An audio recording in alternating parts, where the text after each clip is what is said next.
नमस्कार. आज आपल्याबरोबर आहेत महाराष्ट्राचे मुख्यमंत्री, शिवसेनेचे पक्षप्रमुख माननीय उद्धव ठाकरे साहेब. आज संपूर्ण देश, महाराष्ट्र, संपूर्ण विश्व एका भयंकर संकटातून झुंज देत मार्ग काढण्याचा प्रयत्न करतो. आपल्या देशाची स्थिती चिंताजनक आहे. महाराष्ट्रामध्ये सुद्धा करोनाचं संकट तर आहेच, पण मधल्या काळामध्ये एक निसर्ग वादळ आलं, ते संकट आलं आणि या सगळ्या संकटांना खंबीरपणे तोंड देत राज्याचं नेतृत्व मुख्यमंत्री उद्धव ठाकरे करतायत. अधूनमधून ते गेल्या 4 महिन्यामध्ये लॉकडाऊनच्या काळामध्ये फेसबुकच्या माध्यमातून मुख्यमंत्र्यांनी जनतेशी संवाद साधला. पण हा संवाद एकतर्फी होता. म्हणजे मुख्यमंत्री आपल्याला समजावून अनेक गोष्टी सांगत होते, आपलं मार्गदर्शन करत होते, आपलं बौद्धिक घेत होते आणि जनता ते सगळं ऐकत होती. ती माननीय मुख्यमंत्र्यांच्या मन की बात होती, दिल की बात. दिल की बात होती. पण ह्या निमित्तानं या राज्यातल्या जनतेच्या मनात सुद्धा अनेक प्रश्न आहेत. काही राजकीय असतील, काही सामाजिक असतील, काही आरोग्यविषयक असतील. या सगळ्या प्रश्नांवर बोलण्यासाठी आज मुख्यमंत्री आपल्याबरोबर आहेत. मी मुख्यमंत्र्यांचं स्वागत करतो. नमस्कार. उद्धवजी, आपलं स्वागत. नमस्कार आणि जय महाराष्ट्र. आपण कसे आहात? तुमच्या समोर आहे. आपण समोर आहात, पण खूप दिवसांनी म्हणा किंवा खूप महिन्यांनी म्हणा आपल्याला आपला चेहरा जनतेनं स्वच्छ पाहिला. म्हणजे आपल्या चेहऱ्याला मास्क नाही. माझा चेहरा स्वच्छच आहे. हा. आणि फेसबुक लाईव्ह मध्ये सुद्धा माझा फेस हा स्वच्छच आहे. फेस टू फेस आपण जनतेसमोर आलात. पण आपण आज खूप प्रसन्न दिसताय. सामनाची मुलाखत आहे ना ही सामनाची मुलाखत. प्रसन्न दिसताय. आपल्या चेहऱ्यावरती कोणताही तणाव नाही, रिलीफ ज्याला आपण म्हणतो ते दिसतंय. फक्त थोडे डोक्यावरचे केस गेलेले दिसत आहेत मला. हा 6 महिन्यातला परिणाम आहे का? एक तर पहिली गोष्ट अशी की मगाशी आपण सांगितलं की फेसबुकच्या माध्यमातून मी जनतेशी संवाद साधला म्हणा किंवा त्यांचं बौद्धिक घेतलं म्हणा किंवा काही म्हणा. हो.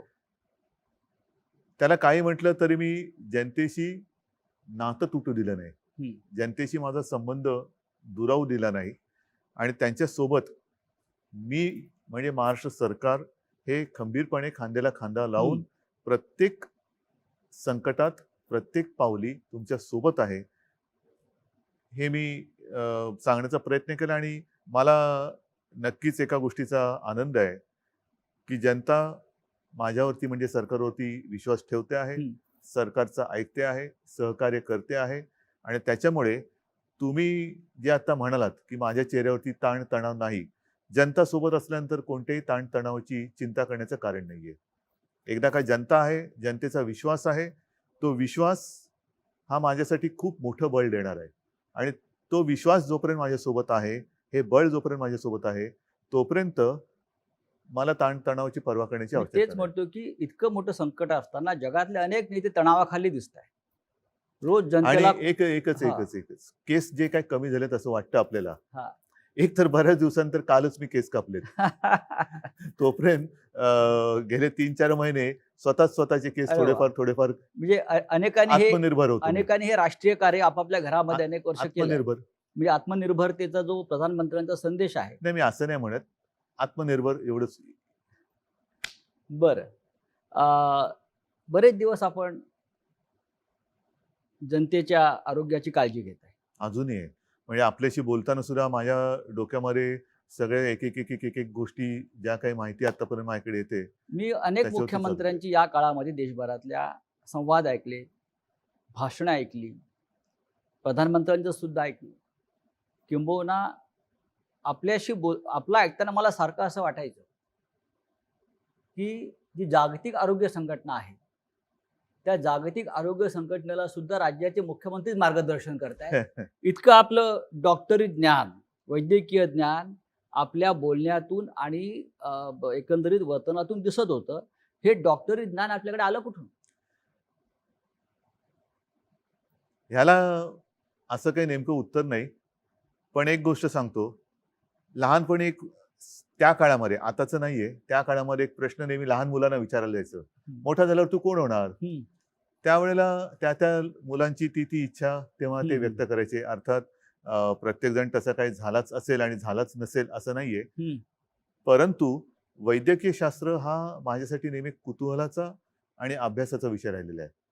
अगदी कदाचित, म्हणजे नाही झालं ते बरं झालं, पण कदाचित एक शक्यता तेव्हा माझ्या मनात ही डोकवत होती की डॉक्टर व्हावं. बरं, अरे वा. त्या दृष्टीने मी कधी असा काही प्रयत्न केला नाही, पण होमिओपॅथीचा मी तेव्हा अभ्यास करत होतो, जरूर करत होतो. आपल्या घराला परंपरा आहे. हो, आपले माझ्या आजोबा असतील, आपले काका असतील, किंबहुना शिवसेना शिवसेना प्रमुखांना प्रमुख. सुद्धा त्यातलं फार हो, चांगलं हो. ज्ञान होतं. आणि मासुरा. मासाहेब. तर तो एक आमच्याकडे बॉक्सच असायचा. त्याच्यामध्ये आता हे सगळं आर्सेनिकम अल्बम, हे ते सगळे एक बॉक्सच असायचा. कोणाला काय झालं तर घरच्या घरी ते उपचार केले जायचे. आणि तेव्हा होमिओपॅथीचे डॉक्टर्स आमच्याकडे यायचे. ॲलोपॅथी हा विषय खूप दूर होता. तो काळ एकूण वेगळा होता. आत्तासारखे हे सगळे उपद्व्यापी व्हायरस वगैरे बरं. त्या जमान्यामध्ये असे फार त्रासदायक नव्हते. आणि एक चांगलं छान असं आयुष्य होतं. त्या काळामध्ये मी होमिओपॅथीचाही अभ्यास करत होतो. कळत नकळत ती जी काही आवड आहे ती आज सुद्धा थोडीफार जिवंत आहे. आणि अनेकदा, म्हणजे काही वर्षांपूर्वी तुमच्या लक्षात असेल, आपल्याकडे बीडला प्लेग आला होता. हो. त्याही वेळेला मी शिवसेनेचं पथक पाठवलं होतं डॉक्टर दीपक सावंत यांच्या नेतृत्वाखाली. ते तिकडे गेलं. मग औषधं कोणती लागतील, काय लागतील, ती औषधं कुठून आणायची, मुंबईमध्ये पूर आला तेव्हा कोणती औषधं लागतील, हे एक थोडंसं मी एक तळमळीने करत असतो. आणि आत्ता सुद्धा हा एक विचित्र योगायोग आहे. ध्यानीमनी नसताना मुख्यमंत्री पदाची जबाबदारी माझ्या खांद्यावरती आली. आणि ती सुद्धा अशा वेळी आली की जागतिक एक आरोग्यविषयक आणीबाणी जणू काही त्यातनं हो. आपण जातो असा हा काळ आहे. आणि त्यावेळेला ही जबाबदारी माझ्या खांद्यावर आली म्हटल्यानंतर मग त्याच्या खोलात जाणं हे फार महत्वाचं आहे. पण तुम्ही खूपच खोलात गेला. हो, कारण त्याच्याशिवाय तुम्ही निर्णय घेऊ शकत नाही. नेमकं एखाद्याचं मूळ तुम्हाला कळल्याशिवाय तुम्ही निर्णयापर्यंत जाऊ शकत नाही. आज ह्या विषयावरती तज्ज्ञ असा कोणीच नाहीये. जो तो अनुभवातून शहाणपण जे येतं, तो अनुभव आपल्याला शिकवतोय आणि त्यातून आपण शहाणे व्हायचं की नाही हा याचा त्याचा प्रश्न आहे. पण शहाणं होण्याचा आपण तरी अरे प्रयत्न वा. करतो. तुम्ही, म्हणजे असं मला वाटतंय की तुम्ही जनतेला मार्गदर्शन करता करता या सगळ्या विषयावर, राज्याचे जी आपली प्रजा आहे, आपण त्याचे पालक आहात. करोनाबरोबर जगायला तुम्ही शिकलेला आहात. सगळ्यांना शिकायला पाहिजे. हा. कारण त्या फेसबुकच्या माध्यमातून, आणि असं काही नाही की अजून मी ते थांबवलेलं आहे. बरं. येत्या काही दिवसात मी परत करेन. कारण अच्छा. हे करत राहावंच लागेल. हा. जोपर्यंत एक करोनासोबत जगणं आपण शिकत नाही आणि स्वीकारत नाही, तोपर्यंत ह्या काही गोष्टी अपरिहार्य म्हणून आपल्याला मानाव्याच लागतील, त्या कराव्याच लागतील. उगाचच फिरणं, उगाचच गर्दी करणं, ह्या काही अनावश्यक गोष्टी ह्या टाळाव्या लागतील.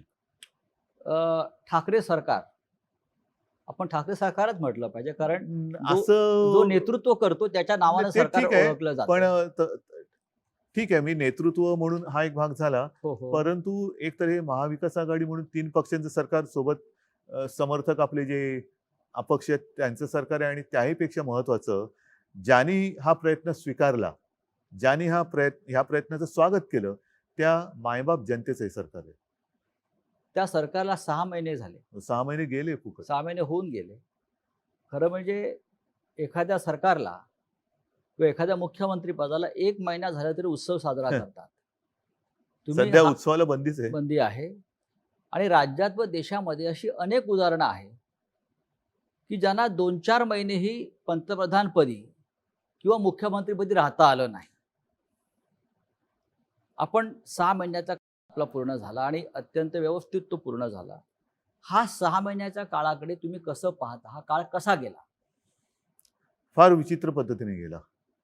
आपण जे म्हणालात ही गोष्ट खरी आहे की 1 महिना झाला, 100 दिवस झाले, 6 महिने झाले, हे सरकारचे वाढदिवस मोठ्या धूमधडाक्यात आतापर्यंत साजरे केले गेले. आता मला असं वाटतं विरोधी पक्षनेते पदाचे दिवस हे धूमधडाक्यात साजरे केले जात आहेत. अच्छा. असं दिसतं हे कोण. पण हे जे काही 6 महिने गेले, हे 6 महिने विविध आव्हानं घेऊन आले होते. आणि आव्हानं अजूनही संपलेली नाहीयेत. राजकीय आव्हान ठीक आहे, ते तर मी तुम्हाला सांगितलं, जोपर्यंत जनतेचं बळ माझ्यासोबत आहे, जनतेचा आशीर्वाद माझ्यासोबत आहे तोपर्यंत मी ह्या आव्हानाची पर्वा करत नाही. पण सुरुवातीच्या काळामध्ये जसं हे संकट ज्याचं कोणी अजूनही त्याचा आकार उकार किंबहुना नेमकेपण काही ओळखू शकलेलं नाही असंही संकट आलं. एक गोष्ट लक्षात घ्या, आपत्ती ही काही नवीन नाहीये.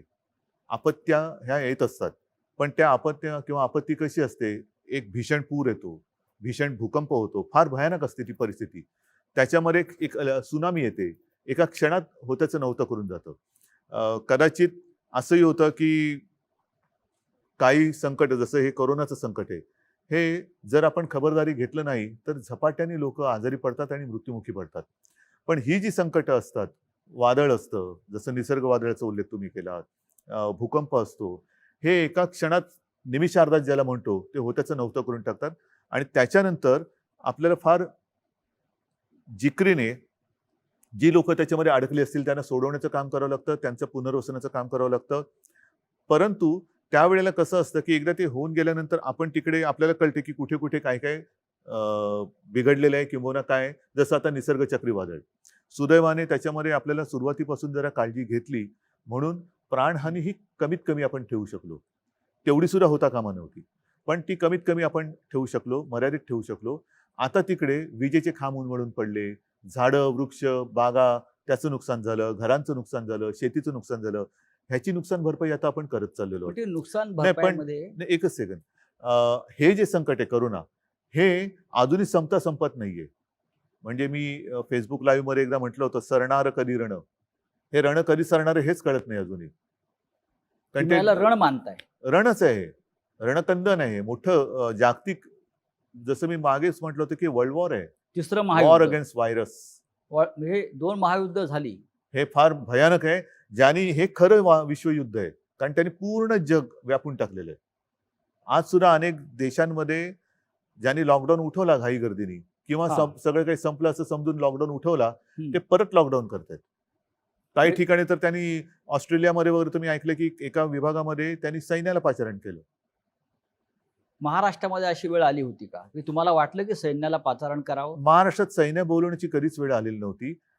मध्ये ज्या काही बातम्या आल्या होत्या त्यावेळेला मी असं म्हटलं होतं, जी आपण मुंबईमध्ये फील्ड हॉस्पिटल्स केलेत, फील्ड हॉस्पिटल.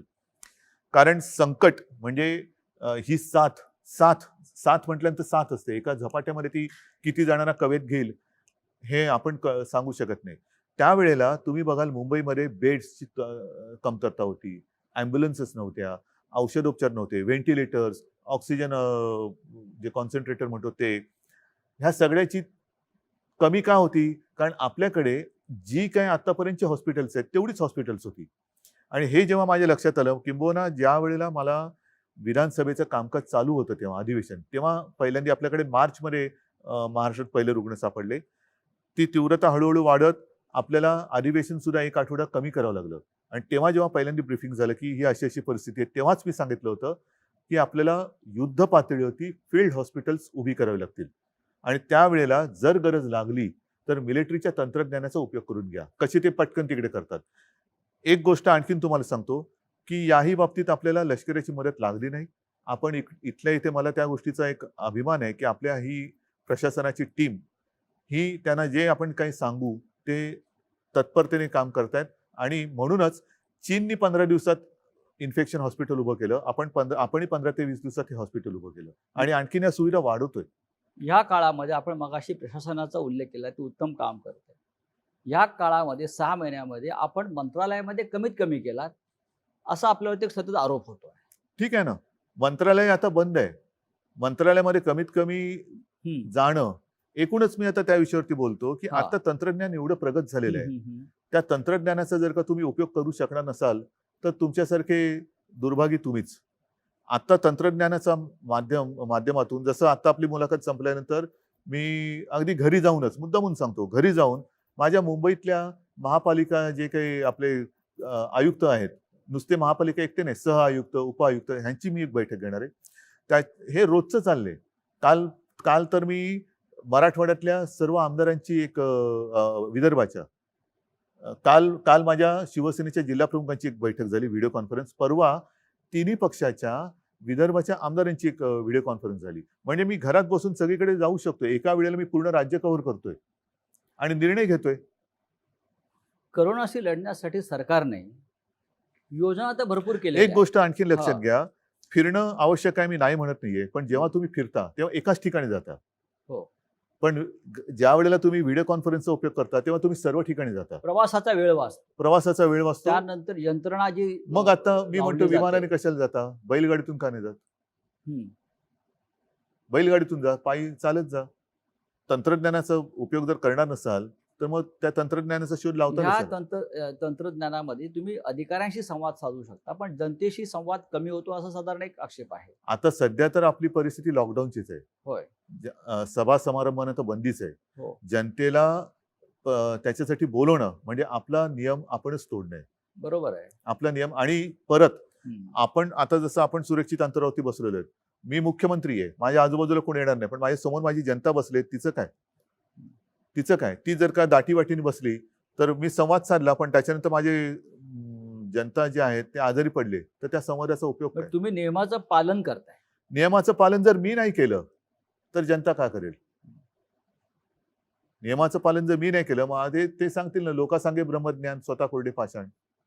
हे जे करोनाचे युद्ध आपण म्हणताय हे विश्वयुद्ध आहे.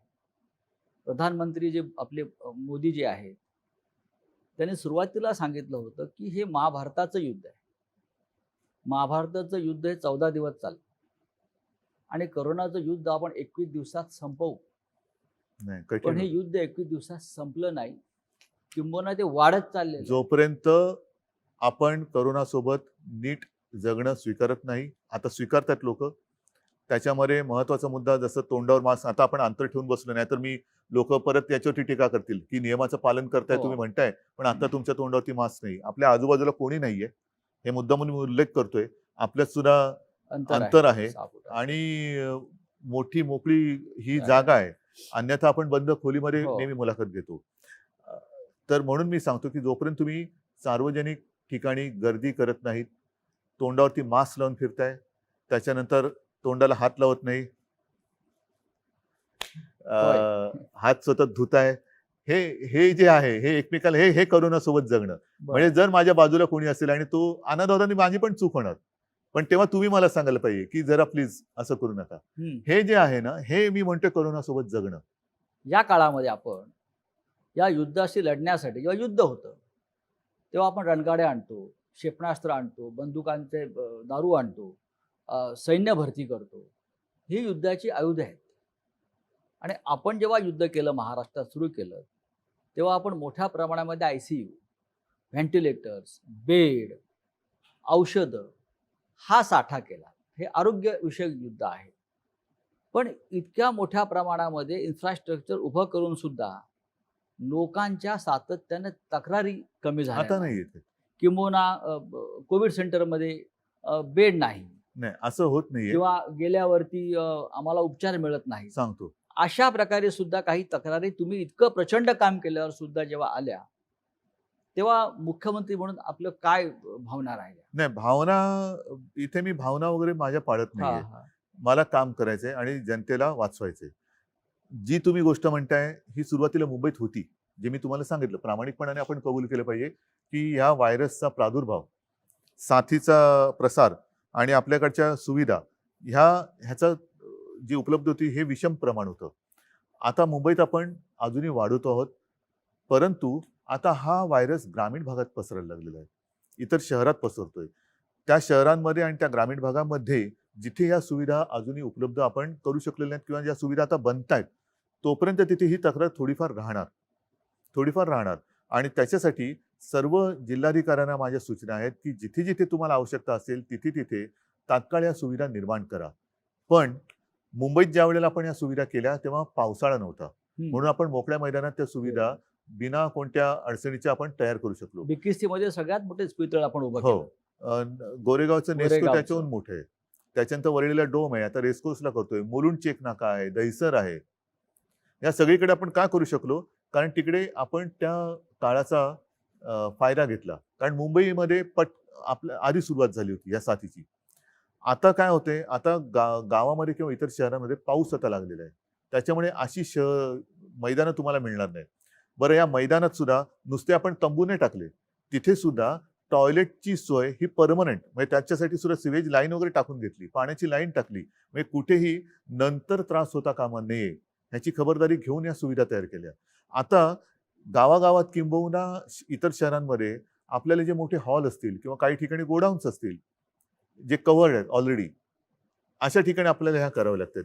किंवा ते जर का नसेल तर काही रिकाम्या बिल्डिंग आहेत का, आजही काही ठिकाणी आपण शाळा, कॉलेजेस किंबहुना हॉस्टेल्स घेतलेल्याच आहेत. हे क्वारंटाईनसाठी घेतलेले आहेत, कारण तात्काळ आपल्याकडे दुसरं काहीच नव्हतं. हे इतकं करून सुद्धा देशामध्ये रुग्ण वाढतातच आहेत. 10 लाखाच्या वर रुग्ण देशामध्ये गेले, त्याच्यापेक्षा जास्त आकडा हा असावा. महाराष्ट्राचा आकडा हा 3 लाखावर गेला 3 लाख एकूण, एकूण, म्हणजे पहिला रुग्ण जो आता बरा होऊन घरी गेलेला आहे त्याला हा. सुद्धा त्याच्यात पकडलं जाते. आणि हे मुंबई खरंच 1 चूक आहे. लाखावर गेले. हो, पण आता म्हणजे जे बरे होऊन गेले तो त्याच्यामधले फिगर दिल्या जात नाही. नाही, तो धरता कामा नये ना. तुम्ही तुमच्या महाराष्ट्राला किंवा देशाला पंतप्रधान किती असं विचारता का? हम्म. मग नेहरूंपासून पंतप्रधान धरणार का? महाराष्ट्रामध्ये सुद्धा यशवंतरावांपासून मुख्यमंत्री धरणार का? असे सगळे मुख्यमंत्री किंवा सगळे पंतप्रधान एकत्रित धरत नाहीत. आत्ता किती पंतप्रधान? 1. आत्ता किती मुख्यमंत्री? 1. आतापर्यंत कोण कोण होऊन गेले? हे होऊन गेलेले म्हणजे आता आकडा कमी होतो. कमीच आहे. असं नाही मी म्हणत, काही ठिकाणी वाढतोय. एक आणखीन महत्वाचा मुद्दा घ्या लक्षात, की ही साथ आहे, आकडा वाढतोय, तो थोडा वाढणार, पण याच्यामध्ये आपल्याला लवकरात लवकर तो रुग्ण ओळखून किंबहुना रुग्णाला जर का तशी लक्षणं आढळली तर त्यांनी लवकर पुढे आलं पाहिजे. मृत्यूदर कमी ठेवणं, औषध नसताना सुद्धा, औषध कोणते नाहीये पण त्याच्यावरती इतर जे काय आता उपलब्धता आहे त्याच्यानुसार उपचार करून मृत्यूचं प्रमाण कमी ठेवणं, हे आता आपलं मोठं आव्हान या आहे. क्षणी मुंबई नियंत्रणामध्ये येत असताना अजून मी त्याच्यावर तर काय बोलत नाही. नाही, मुंबईची एक मिनिट, असं अजिबात मी बोलणार नाही, कारण असं जर का आपण समज करून घेतलं तर आपण गाफील राहू. बरं. त्याच्यामुळे कृपा करून तुम्ही त्या आकड्यांकडे लक्ष देऊ नका. पण आज मुंबईच्या बाहेरची शहरं आहेत, कल्याण, डोंबिवली, हो. ठाणे, नवी मुंबई, अंबरनाथ, पुणे, पिंपरी चिंचवड, हे भाग जास्त संक्रमित हो. झालेले आहेत. आणि ती चिंतेची गोष्ट वाटते सगळ्यांना, कारण एकतर हे दाटीवाटीच्या जागा आहेत, नोकरी धंद्याच्या जागा आहेत, औद्योगिक वसाहती आहेत, आणि हाच पुणे, पिंपरी चिंचवडला परत लॉकडाऊन करावा लागला. ठाणे, कल्याण, डोंबिवलीला परत लॉकडाऊन करावं लागलं. नवी मुंबईमध्ये सुद्धा संकट वाढतंय. चंद्रपूर सारख्या ठिकाणी सुद्धा रुग्ण वाढतायत. हो. नागपूरला हो. चित्र वाईट दिसलं. ही वेळ परत परत लॉकडाऊन करण्याची सांगतो. का आली? सांगतो, ही केवळ आपल्यावरती चालेल नाहीये. हा. हे जी सुरुवातीला मी म्हटलं, हे जागतिक कटू सत्य आहे. जागतिक कटू सत्य आहे. आपल्याकडे नेमकेपणाने बोलणार किंवा तसं सल्ला देणारं जगामध्ये कोणी नाहीये. एका बाजूला लॉकडाऊन केला पाहिजे का, तर त्याला विरोध करणारे अनेक शहाणे आहेत. लॉकडाऊनने काय सदलं? लॉकडाऊन म्हणजे उपचार आहे का? लॉकडाऊनने आर्थिक संकट येते, लॉकडाऊनने अर्थव्यवस्था. ठीक आहे बाबा, तुम्हाला मग आम्ही उडून देतो. मग इकडे लोक जर का दुर्दैवाने त्यांना काही मृत्युमुखी पडले तर तुम्ही घेणार का जबाबदारी? जे आज जे सरकारच्या दारी येऊन बसलेत दार उघड म्हणून टाहो फोडतायत, दारं उघडायला हरकत नाहीयेत, पण दारं उघडल्यानंतर तुम्ही जबाबदारी घेणार आहात का? अर्थव्यवस्था ही, म्हणून आपण काय करतोय, माझं मत असं आहे की आता लॉकडाऊन शब्द न वापरता, मी असं कधीच म्हणणार नाही की लॉकडाऊन मी उठवतोय, नाही, अजिबात नाही, पण मी हळूहळू एक एक गोष्टी उघड करत चाललोय. आणि प्रयत्न माझा असा आहे की एकदा उघडलेली गोष्ट परत बंद होता कामा नये. त्याच्यामुळे नुसता आरोग्याचा विचार करूनही चालणार नाही, नुसता अर्थव्यवस्थेचं पण चालणार नाहीये. जे केवळ आणि केवळ अर्थव्यवस्थेची चिंता करतायत त्यांनी आरोग्याची चिंता थोडीफार तरी केली पाहिजे.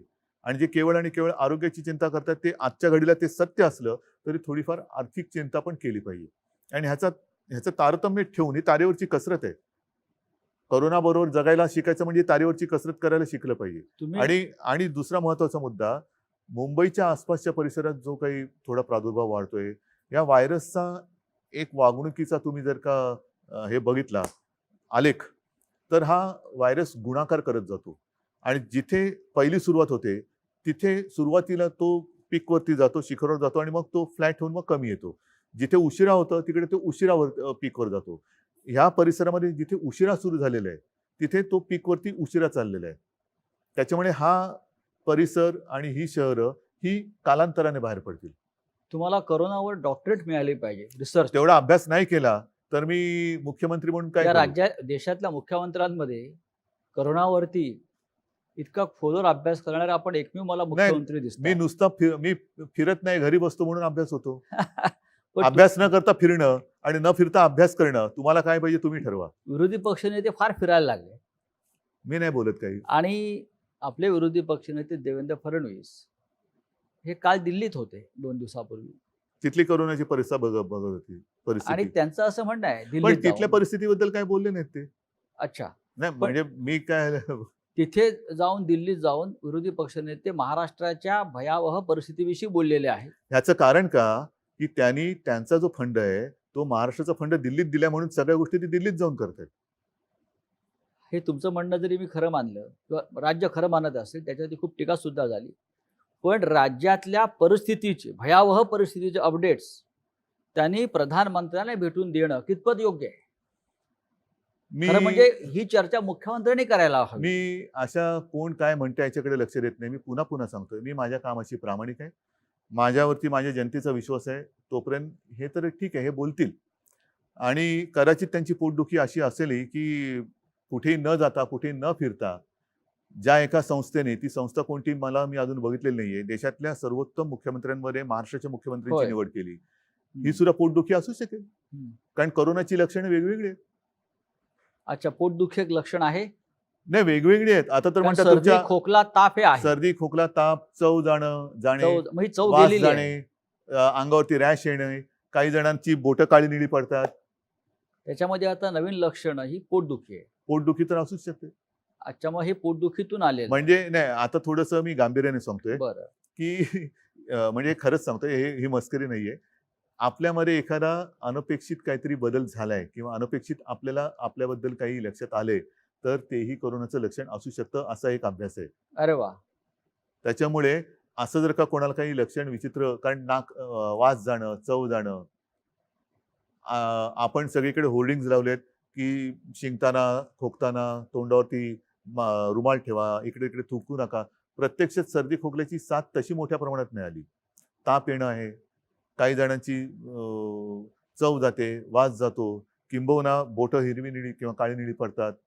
तर असं वेगळं काहीतरी म्हणजे लक्षात सरकार आलं. राज्यामध्ये सत्ता परिवर्तन झाल्यापासून अनेकांचं आयुष्य बेचव झालेलं आहे. असू शकतं, त्याचा परिणाम असेल असं असू आपलं शकेल. मानलं पाहिजे. पण विरोधी पक्षाच्या नेत्यांनी, विरोधी पक्ष ही संसदीय लोकशाहीतली एक महत्वाची संस्था आहे फार जबाबदार संस्था आहे. आणि या महाराष्ट्रामध्ये मी असं म्हणेन की लोकशाहीच्या सुदैवानं विरोधी पक्ष फार मजबूत स्थितीमध्ये असताना त्या विरोधी पक्ष नेत्याने राज्याच्या प्रश्नावर मुख्यमंत्र्यांशी चर्चा केली पाहिजे असे संकेत आहेत. ते संकेत पाळले जात नाहीत असं आपल्याला वाटत नाही का? मी 1-1.5 महिन्यापूर्वी साधारणतः सर्व पक्षांच्या नेत्यांची एक बैठक घेतली होती. बरं. येत्या काही दिवसात ती मी परत घेणार आहे. परंतु त्यावेळेला मी त्यांना मोकळेपणाने सांगितलं होतं की आपणही मोकळेपणाने आपली जी काही निरीक्षणं असतील, काही सुधारणा असेल, राजकारण तर ते आपल्या पाचवीलाच पुजलेलं आहे. सर्वदा राजकारण एके राजकारण. पण हा जनतेच्या जीवाशी खेळ होतोय. जर एखादी गोष्ट आपण म्हणता, मी मान्य करेन की कुठेही अजूनही कोविड सेंटरमध्ये थोडीशी दुरावस्था असेल, असू शकेल. मी असं नाही म्हणणार की असं नाहीच आहे, पण असेल तर ती मी सुधारवली पाहिजे. कारण शेवटी ती सुविधा मी जनतेसाठी केलेली आहे आणि त्याच्यात जर का कुठे काही उणीव असेल तर ती दूर केली गेलीच पाहिजे. आता सुद्धा आपल्याकडे काही काही औषधं गेल्या काही महिन्यामध्ये एक त्याच्यावरती शोध लागतोय आणि ती वापरली जात आहेत. आणि मी मुद्दामून सांगतो, WHO असेल किंवा आणखीन काही असेल, आपल्याला दूरचित्रवाणी किंवा वृत्तपत्रातनं कळतं की ब्रेक थ्रू. त्याच्यामध्ये एक ते स्टिरॉइडचं नाव आलं, डेक्सोना, ज्याला आपल्याकडे डेक्सोना म्हणून म्हणतात. मी टास्क फोर्सला विचारलं, ते म्हणाले साहेब हे औषध आपण स्टिरॉइड आपण गेले 2 महिने ऑलरेडी वापरतो. बरं. आता ते सुद्धा कधी द्यायचं, किती द्यायचं, हे प्रमाण हे डॉक्टरांनी ठरवायचं असतं. आणि म्हणून प्रत्येक रुग्णाला हे औषध मिळालंच पाहिजे हा आग्रह आपण नाही धरता कामा, ते डॉक्टरवरती सोपवलं पाहिजे. म्हणजे सध्याच्या काळामध्ये महाराष्ट्र असेल, देश असेल किंवा विश्व असेल, जो उल्लेख केला जातो की पांढऱ्या कपड्यातले देवदूत डॉक्टर्स किंवा नर्सेस, वॉर्ड बॉयज हे खऱ्या अर्थाने या देशात आणि विश्वामध्ये काम करत आहेत आणि ते सुद्धा त्यांचं सुद्धा मोठ्या प्रमाणामध्ये बलिदान. देवावरती आणि देवदूतावरती विश्वास नसेल तर दोघेही काम नाही करू शकणार. होय. कर्नाटकचं जे बाजूला राज्य आहे तिकडल्या मंत्र्यांनी सांगितलं आहे, तिकडे जी काय परिस्थिती गंभीर झालेली आहे करोनाची, की आता आम्ही सगळं देवावर सोडून मोकळं होतोय. हे कितपत योग्य आहे? हे मी तुम्हाला म्हटलं ना, आता हा सुद्धा माझ्या फेसबुक लाईव्ह मधला मुद्दा होता. हो, सगळी प्रार्थना स्थळ बंद आहेत, बंद आहेत. मंदिरं बंद आहेत, सगळे बंद आहेत. मग देव आहे कुठे? देव कुठे गेला? तर तो देव आपल्यात आहे. हो. आपण एकमेकाला सावरणं, आपल्या डॉक्टरांच्या रूपातनं तो आपल्याला मदत करतोय. त्याच्यानंतर जसं मी म्हटलं, की एक जनजागृती, एकमेकाला सावरणं हा सुद्धा फार त्याचंच एक हे आहे. असं पूर्वी आम्ही शाळेमध्ये असताना पिक्चर बघायचो. त्याच्यामध्ये देवादिकाच्या त्या हातात अशी किरणं निघतात आणि तो चमत्कार होतो. कोणतरी मृत्युमुखी पडलेला पुन्हा जिवंत होतो, आजारी पडलेला पुन्हा बरा होतो. तर ते शेवटी देवाचा आशीर्वाद म्हणजे ते औषधाच्या रूपाने त्याला मिळणं, वेळेवरती रुग्णसेवा मिळणं. या सगळ्या गोष्टी ही तीच गोष्ट आहे. मला असं रुग्णसेवा. वाटतं शरद पवार काल ह्या विषयावरच बोललेले आहेत का? काय? शरद पवार असं बोलले आहेत, की अयोध्येतलं जे राम मंदिर उभं राहत आहे, त्याच्यापेक्षा करोनाची चिंता जास्त आहे. मंदिराच्या माध्यमातून करोना बरा होणार नाही. करोनासाठी आपल्याला अशा प्रकारे जे आपण म्हणताय बरोबर डॉक्टर आहे ना. डॉक्टर्स पाहिजेत. आज डॉक्टरांची आणखीन एक गोष्ट काय आहे, की आपण ज्या सुविधा निर्माण करतो आहोत, हो, त्या सुविधा काही रुग्ण बऱ्या नाही करणार आहेत. हा, त्या सुविधांच्या बरोबरीने डॉक्टर्स पाहिजेत. हम्म, आपण मी आधीच म्हटलं होतं ना, की जम्बो फॅसिलिटी, जम्बो म्हणजे मी काय बेडचं दुकान नाही काढलेलं, फर्निचरचं दुकान नाही काढलं, प्रदर्शन नाही भरवलं. त्याच्यावरती जेव्हा रुग्ण येईल तेव्हा त्या रुग्णाच्या आणि बेडच्या बाजूला डॉक्टर आणि ती सिस्टर पाहिजे आणि हातात औषधं पाहिजेत. ज्या मुंबईतल्या करोनाच्या स्थितीवर सगळ्यात जास्त टीका देशभरातल्या राजकीय लोकांनी केली, मग ते प्रवासी मजदूर जाताना असतील किंवा रुग्ण वाढताना असेल, त्याच मुंबई पॅटर्नचा आज सगळ्यात जास्त बोलबाला होतो. कोण करते? प्रत्येकाला मुंबई पॅटर्न लागू करा असं देशभरात वाटतं. कोण करते? सगळेच करताय. तर हा मुंबई पॅटर्न जेव्हा तुम्ही सुरू केला, तुम्ही मॅनेज केलं असेल. अच्छा आम्ही मॅनेज केलं. मुंबई पॅटर्न त्यातली धारावी म्हटलं की लोकांच्या भुव्यावर जातात. खरं मोठं आव्हान आहे. पण जागतिक आरोग्य संघटनेनं फक्त धारावीचा उल्लेख केला आणि धारावी पॅटर्न हा उल्लेख केला. हे मला असं वाटतं या सरकारचं सगळ्यात मोठं यश आहे. महापालिका असेल, राज्य सरकार असेल, पण मुख्यमंत्री म्हणून आपण सतत मुंबई आणि धारावीवर लक्ष दिलं. हे आपण कसं करू शकला? ह्याच्यावरती मी तुम्हाला म्हटलं तसं आपल्या जनतेवरती आणि यंत्रणेवरती विश्वास. हा विश्वास जर का नसेल आणि प्रत्येक ठिकाणी जर का मी धारावीमध्ये चक्रा मारत बसलो असतो तर काय साधलं असतं? मी मुख्यमंत्री म्हणून जाणं म्हणजे सगळा तो लवाजमा माझ्याभोवती गोळा होणं. बरं, म्हणजे त्यांना कामाची ठिकाणं आणि कामं सोडून माझ्याभोवती गोळा होणं. ह्याच्या पलीकडे मी त्यांना काय सांगणार? पण एक गोष्ट नक्कीच समाधानाची आहे की WHO धारावीचा उल्लेख केला. त्याच्यानंतर काल परवाकडे वॉशिंग्टन पोस्ट मध्ये एक आर्टिकल आहे, त्याच्यात त्यांनी म्हटलं की मुंबई हे एक असं शहर आहे की ज्या शहराने कोणतीही माहिती लपवलेली नाही, लपवाछपवी नाही, बिलकुल नाही, जे आहे ते स्पष्ट आहे. पण तुम्ही लपवताय, काहीतरी लपवताय असं विरोधी पक्ष नेत्यांचं म्हणणं होतं. मृत्यूच्या आकडे लपवताय, रुग्णांच्या आकडे लपवताय. त्यांच्याकडे वॉशिंग्टन पोस्ट त्यांची स्वतःची यंत्रणा आहे का? असू शकेल की ज्या माध्यमातून त्यांना हे आकडे मिळत आहेत किंवा राज्यातल्या कारभाराविषयी माहिती मिळते. असू शकेल. पण ह्या ज्या काही गोष्टी आहेत, WHO आणि वॉशिंग्टन पोस्ट हे ह्या वृत्तपत्रात आणि त्या हेल्थ ऑर्गनायझेशननी देणं हे एक फार मोठं गौरवाची गोष्ट आहे. त्याच्यामुळे मी या गोष्टींकडे बाकीच्या मी त्याच्याकडे लक्ष देत नाही. धारावीत आपल्याला यश मिळत आहे. मी अजूनही बोलत नाही, कारण अजूनही संकट पूर्ण टळलं पाहिजे. आणि जर का मी कोणाचं आता मोठं कौतुक केलं तर गाफीलपणा मला नकोय, गलथानपणा नकोय. मुंबई सुद्धा हळूहळू स्थिरस्थावर होत आहे. पण मुंबईच्या रस्त्यावरती वडापाव कधी मिळणार? त्याच्यासाठी सुद्धा आपली ही हळूवार वाटचाल त्याच दिशेने चालू आहे. हो, जोपर्यंत मुंबईच्या रस्त्यावरती लोकांना वडापाव मिळत नाही तोपर्यंत मुंबई सुरळीत झाली असं कोणी या देशामध्ये मानणार नाही. वडापाव आहे, बऱ्याच गोष्टी आहेत. बर, दुसरा एक विषय महत्वाचा येतो आहे की या संपूर्ण 4 महिन्याच्या काळामध्ये आपण मंदिरांनाही लॉकडाऊन केलंय, देवही बंदिवान आहेत.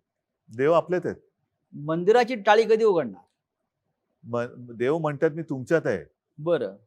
आणि त्याच्यामुळे तुम्ही मंदिरात येऊ नका, तुम्ही हे पहिले सांभाळा. जसं गाडगेबाबांचा एक उल्लेख, हो. माझ्या आजोबांनी मला ती सांगितलेली गोष्ट, मला हो, वाटतं त्यांच्या हो. चरित्रात पण लिहिलेली आहे. होय. गाडगेबाबा पंढरीला जायचे, पंढरपूरला. यात्रा असायची, वारी, जसं ती या वेळेला वारी होऊ शकली नाही. आणि गाडगेबाबा जायचे, ते दर्शनाला मंदिरात जायच्या आधी किंवा ऐवजी चंद्रभागेचा काठ हा सकाळ झाली का खराट घेऊन साफ करायला जायची. आणि त्यांना कोणी विचारलं, "क्या बाबा दर्शन घेतलं का?" तर म्हणले, "अरे हे बघ, हा माझा विठोबा आहे. अच्छा. हे गोरगरीब माता भगिनी मायबाप सगळे आलेले आहेत. इकडे ही सगळी अस्वच्छता माजली तर रोगराई येईल, मग त्याचं काय होणार?" त्याच्यामुळे ते त्याची सेवा कर सांगायची. आपण त्या गाडगे महाराजांची आणि परंपरा आणि ते स्वतः हे खराटा घेऊन काढायची. आता आम्ही त्यांच्या नावाने अभियान करतो, पण स्वतः काय करतो? स्वच्छ केलेल्या कोपऱ्यामध्ये जाऊन झाडू मारून फोटो काढतो.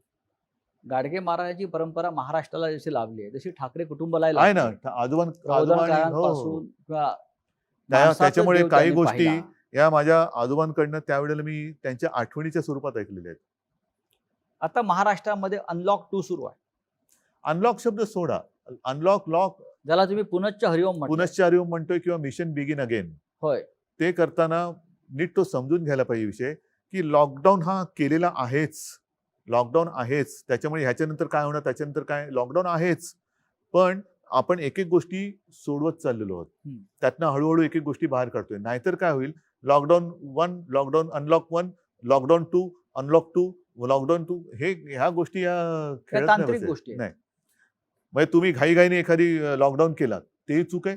घाईघाईने लॉकडाऊन उठवला, किती काळ असं बसणार? मग हे कधी होणार, ते कधी होणार? लोक कंटाळले आता. आहे, पण कंटाळा घालवण्यासाठी म्हणून लॉकडाऊन केलेलं नाही, उघडायचं असं नाहीये. लोकांच्या पोटापाण्याचा प्रश्न आहे. त्याच्यासाठी एकदम जर का घिसाडघाईने उघडलं आणि साथ प्रचंड वाढली आणि जीवच गेला तर पोटपाण्याचं काय करणार? काही ठिकाणी कारखान्यांमध्ये सुद्धा जर का ही साथ घुसली तर काय होणार? आणि म्हणून मग एक गोष्ट स्वीकारायला पाहिजे, की मग कोरोनाचं काय होईल ते होईल, किती माणसं मृत्युमुखी पडतील ते पडतील, पण आम्हाला लॉकडाऊन नको. आहे का म्हणजे तयारी? अमेरिकेत जसं केलंय. हा, तयारी आहे का? माझी नाही तयारी. न्यूयॉर्कला आहे. असेल, माझी नाही तयारी. मी म्हणजे ट्रम्प नाहीये. मी माझ्या डोळ्यासमोर माझी माणसं अशी तळमळताना हे करताना बघू शकत नाही, अजिबात नाही. त्याच्यामुळे एक गोष्ट ठरवा, की लॉकडाऊन गेला खड्ड्यात, जीव गेला तरी 72, पण आम्हाला लॉकडाऊन नको.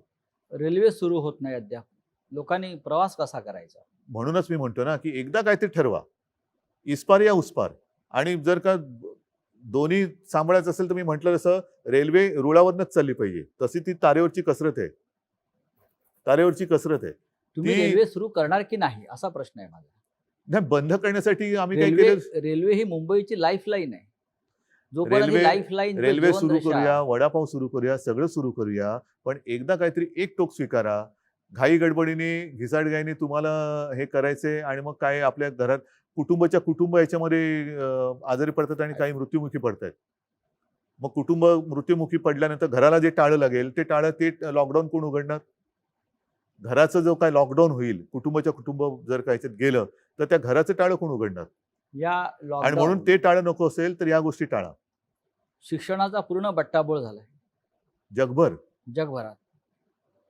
आणि महाराष्ट्रात सगळ्यात विषय जो सध्या चर्चेला जातो आहे तो म्हणजे पदवी परीक्षेच्या ज्या अंतिम वर्षाचं काय करायचं. तो निर्णय घेतलाय. कारण याच्यामध्ये राज्यपालांचं एक मत आहे. नाही, पण आता राज्यपालांसुद्धा मला सरकारचं एक मत आहे. आपण कोणत्याही परिस्थिती, कारण आता काही ठिकाणी बघा, तुम्ही मला प्रश्न विचारतानाच दोन्ही बाजूनी प्रश्न विचारताय. एका बाजूने म्हणताय की हे कधी होणार आणि दुसऱ्या बाजूला म्हणताय की हे पण होतंय. म्हणजे एका बाजूला म्हणताय हे उघडणार कधी, दुसऱ्या बाजूला म्हणताय की तुम्ही राज्यात इतर राज्यांमध्ये पुन्हा लॉकडाऊन होते. होय. मग हाच तो माझा महत्वाचा मुद्दा आहे. काही ठिकाणी शाळा सुरू केल्या आणि त्यातली मुलं बाधित झाली. असं कोणी समजू नका की मुलांना हा कोरोना होत नाही. 6 महिन्याच्या बाळाला सुद्धा कोरोना झाला, तो बरा झाला. हे चित्र आलंय. दक्षिण कोरियामध्ये शाळा परत बंद कराव्या लागल्या. अनेक देशात बंद. मग त्याचा खेळखंडोबा किंवा बट्ट्याबोळा आहे की नाही? मग या शिक्षणासाठी शेवटी महाराष्ट्राला शिक्षणाची फार मोठी परंपरा आहे. सगळ्या देश जगाला आहे. मुंबई महाराष्ट्राला आहेच ना. शिक्षण हे जीवनावश्यक गोष्टीपैकी एक आहे. 2020 मध्ये या काळामध्ये मुलांनी तरुणांनी शिक्षणाचं काय करावं? महत्वाचा मुद्दा आहे हा. आणि त्याच्यासाठी आपण आता हा जुलै जवळपास संपत आला. बरोबर आहे. जूनमध्ये शाळा सुरू होतात. मी माझी संकल्पना मांडली ती हीच आहे की शाळा कधी सुरू होणार. आता तो शाळा हा जो कन्सेप्ट आहे तो थोडासा बाजूला ठेवा. शिक्षण कधी सुरू होणार. ह्याच्यासाठी आपण हा एक विचार केला की जिथे जिथे शक्य असेल ग्रामीण भागात तिथे शाळा सुरू कराव्यात का, आणि जिथे जिथे शक्य आहे, सुविधा आहे, तिकडे ऑनलाईन शिक्षण सुरू करावं का. ऑनलाईन शिक्षणाचं पायलट आपल्याकडे सुरू झालेलं आहे. बरं. त्याच्यासाठी आपण केंद्राशी बोलून आता त्याच्यात सुद्धा कसं आहे की हे एकतर्फीच होणार आहे. जसं माझं फेसबुक लाईव्ह होतं तसंच ते होणार आहे की टीव्ही चॅनलवरनं शिकवता येईल का. त्याच्यानंतर आपण मुंबई महापालिकेच्या शाळेमध्ये टॅब दिले होते, SD कार्ड लोड केले, त्याच्यात ई लर्निंग आहे, टेक्स्टबुक आहेत, पाठ्यपुस्तक आहेत, अशी काही हे करावं का. कारण त्याच्यावरती सगळ्या बाजूनी आपण मतांतरही घेत आहोत. पण जसं आता तुम्ही म्हणताय की लॉकडाऊन करावा, काही म्हणतात करावा, काही म्हणतात करू नये, तसं प्रत्येक बाबतीत आपल्याला 2 मत, 3 मत, 4 मत हा जो काही एक घोळ होतोय मतांतराचा, त्याच्यामुळे आपला प्रॉब्लेम होतोय. कारण सरकार म्हणून आम्ही करणार. शेवटी जर का एखादी गोष्ट मला पटली तर मी टीकेची पर्वा कधीच करत नाही. मुख्यमंत्री नव्हतो तेव्हाही केली नाही आणि आताही करणार नाही. जी गोष्ट मला पटले आणि मला असं वाटतं की याच्यात जनतेचं हित आहे, तिकडे मी टीकेची पर्वा करत नाही. राज्यपालांची एक भूमिका आहे. त्यानंतर युनिव्हर्सिटी ग्रँड कमिशन, विद्यापीठ अनुदान जी संस्था आहे, त्यांची भूमिका परीक्षा पण आपल्याकडे सुद्धा घेण्यासंदर्भात आहे. कुलगुरूंची एक भूमिका आहे. आपल्याकडे परीक्षा कुलगुरूंची एक होऊ भूमिका आहे. नये. यातून मार्ग काढण्यासाठी. मार्ग काढलाय आपण. परीक्षा होऊ नये असं कोणाचंच मत नाही. हो. माझंही मत आहे परीक्षा व्हावी. पण हे मी काय म्हटलेलं नीट लक्षात घ्या. आपण अंतिम वर्षाच्या मुलांना जी काही आतापर्यंत सेमिस्टर झालेले त्याचं ॲग्रिगेट करून मार्क देऊन त्यांच्या आयुष्यातला एक अडथळा दूर करावा, त्यांना पास करावं. त्यांच्या शेवटी एक सरासरी हा एक प्रकार असतो म्हणून त्याला सरासरी म्हणतात. सरासरी मार्क देऊन त्यांना रिझल्ट द्यावा. ज्यांना कोणाला वाटतं की मी ह्याच्याहून चांगली कामगिरी बजावू शकतो त्यांना आपल्याला जेव्हा शक्य होईल. आता हे आपण मे महिन्यात बोलत होतो, जून महिना गेला, जुलै गेला, केव्हा शक्य होईल. आता तरी आपल्या समोर तसं काही दिसत नाही, कारण आता ग्रामीण भागात सुद्धा तो पसरतोय कोरोना. जेव्हा शक्य होईल तेव्हा आपण परीक्षा जाहीर करू, परीक्षा घेऊ. ज्यांना असं वाटते की आम्ही परीक्षेला बसू शकतो आणि आम्हाला बसायचंय, परीक्षेला बसा. आणि तेव्हा मात्र तुम्हाला एकच काहीतरी ऍक्सेप्ट करावं लागेल, एक तर ऍग्रिगेट केलेल्या मार्क्सचा एक रिझल्ट घ्या किंवा परीक्षेचा. नोटबंदी हे मोठं संकट होतं.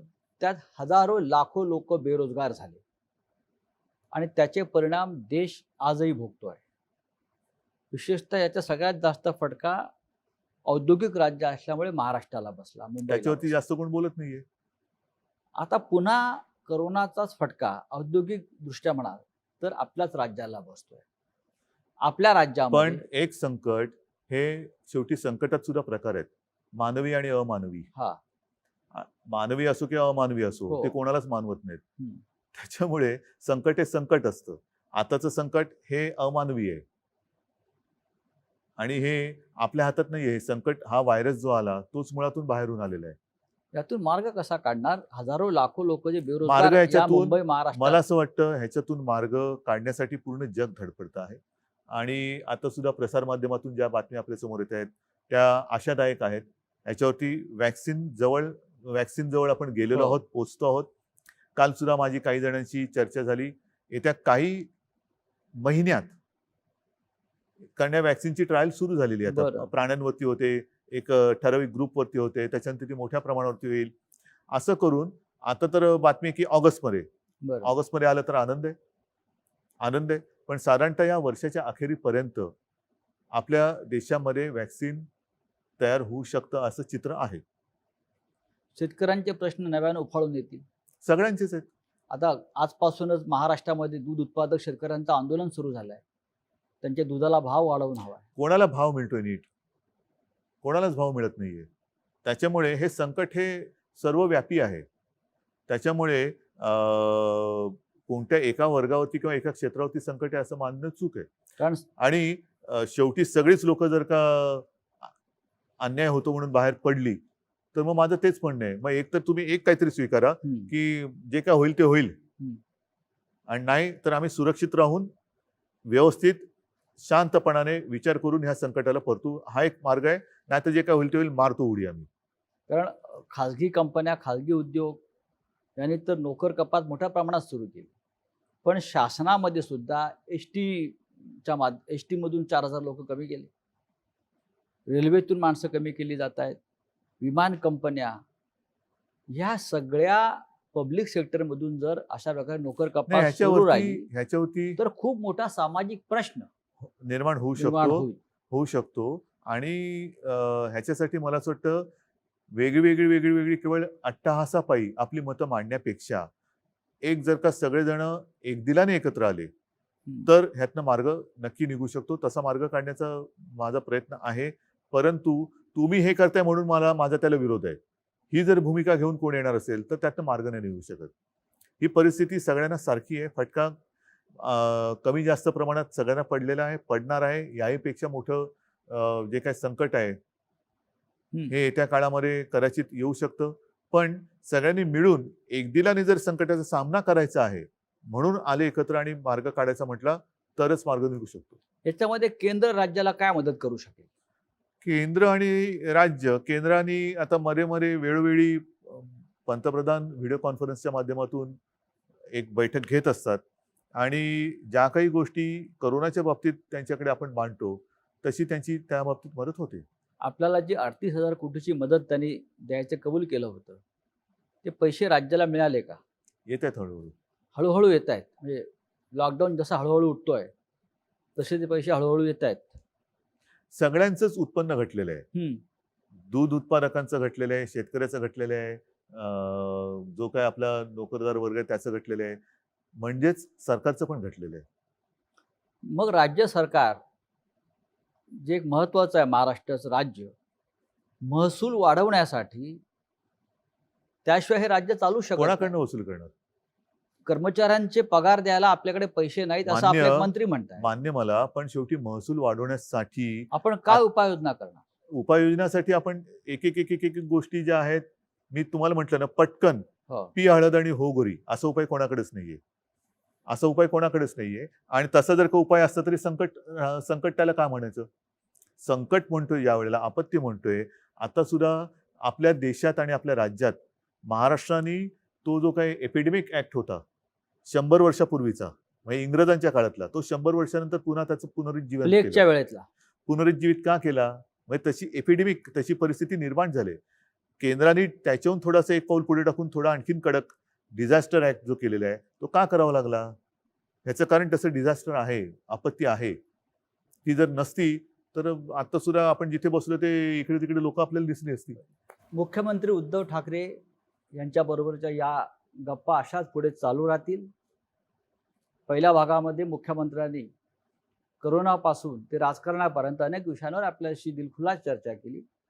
ही चर्चा पुढल्या भागात अशीच आपण चालू ठेवू. तोपर्यंत आपण थोडी विश्रांती घेऊ.